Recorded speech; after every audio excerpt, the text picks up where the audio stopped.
Babeta Group zdraví do sveta. Ako nainštalovať tieto naše tuningové pružiny. Pružiny zaberajú približne okolo 5000 otáčok, že môžete mať pekne vytunené motory.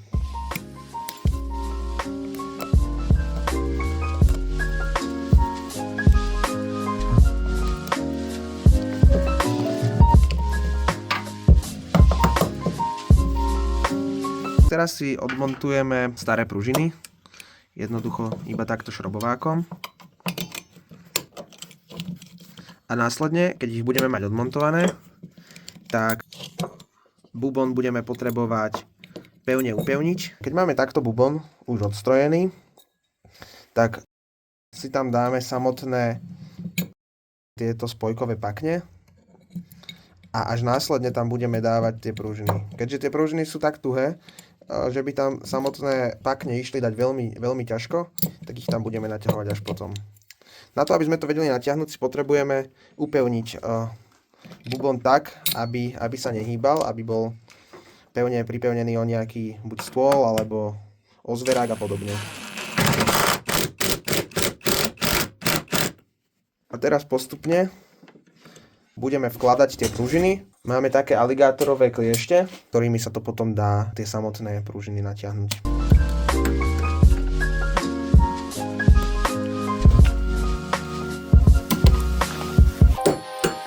Tie pružiny sa vám takto trošku rozťahnú, ale to je v poriadku.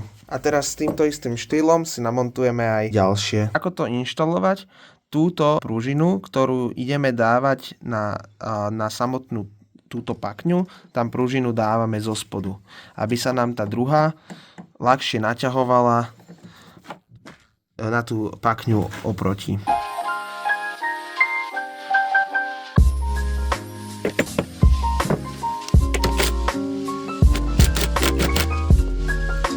Pri samotnej inštalácii nezabudnite aj na bezpečnostné prvky. Treba mať ideálne rukavice aj ochranné okuliare, pretože môže sa stať, že pružina vystrelí.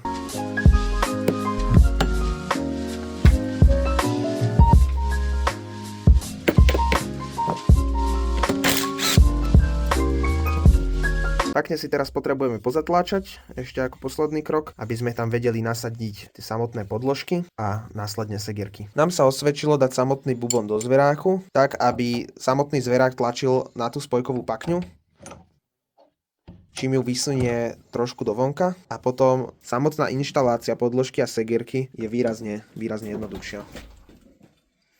Teraz to je krásne vidieť, ak to je v zveráku, tak je to posunuté a netreba sa vôbec trápiť s tým, ako to tam nainštalovať. Toto zopakujeme aj pre zvyšné dve, takto si môžeme napríklad šrobovákom pomôcť.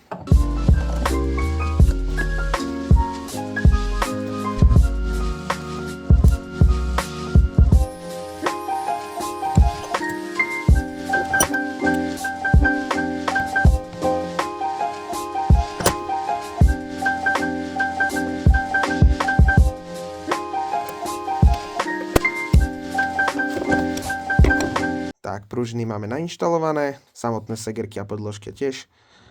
Pružiny môžete kúpiť na našom e-shope www.babetagroup.com. Pri výmene odporúčame vymeniť aspoň samotné segierky. Čaute a môžete závodiť.